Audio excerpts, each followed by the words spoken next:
செய்திச் சுருக்கம். உள்நாட்டுச் செய்திகள். எதிர்வரும் 25ஆம் தேதி முதல் 40 நாடுகளுக்கு இலவச விசா வசதியை வழங்குவதற்கு அரசாங்கம் திட்டமிட்டுள்ளது. சுற்றுலா செயலணி ஜனாதிபதி செயலகத்தில் அமைச்சர் விஜித ஹேர தலைமையில் அண்மையில் கூடிய போதே இது குறித்த முடிவு கட்டப்பட்டது. இந்த இலவச விசா வசதியை நடைமுறைப்படுத்துவதன் மூலம் நாட்டுக்கு வருகை தரும் சுற்றுலா பயணிகளின் எண்ணிக்கை அதிகரிக்கும் என எதிர்பார்க்கப்படுகின்றது. வெளிநாட்டுச் செய்திகள். ஈரான் முன்வைத்துள்ள 14 அம்சங்களை கொண்ட சமாதான திட்டத்தை அமெரிக்கா விரைவாக மறு ஆய்வு செய்யும் என ஜனாதிபதி டொனால்ட் ட்ரம்ப் தெரிவித்துள்ளார். எவ்வாறாயினும் இந்த உடன்படிக்கையை உடனடியாக எட்டுவது குறித்து ஜனாதிபதி ட்ரம்ப் எந்தவித கருத்தையும் வெளியிடவில்லை. இதேவேளை அமெரிக்காவுடன் மீண்டும் போரிடுவதற்கு தாம் தயாராக இருப்பதாக ஈரானின் இஸ்லாமிய புரட்சிகர பாதுகாப்பு படை தெரிவித்துள்ளது.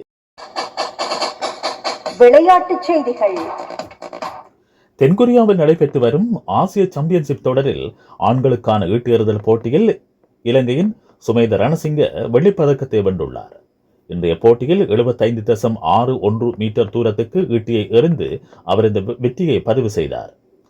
இந்த போட்டியில் உஸ்பெகிஸ்தான் தங்கப் பதக்கத்தையும் தென்கொரியா வெண்கலப் பதக்கத்தையும் வென்றன. செய்திச் சுருக்கம் கேட்டீர்கள்.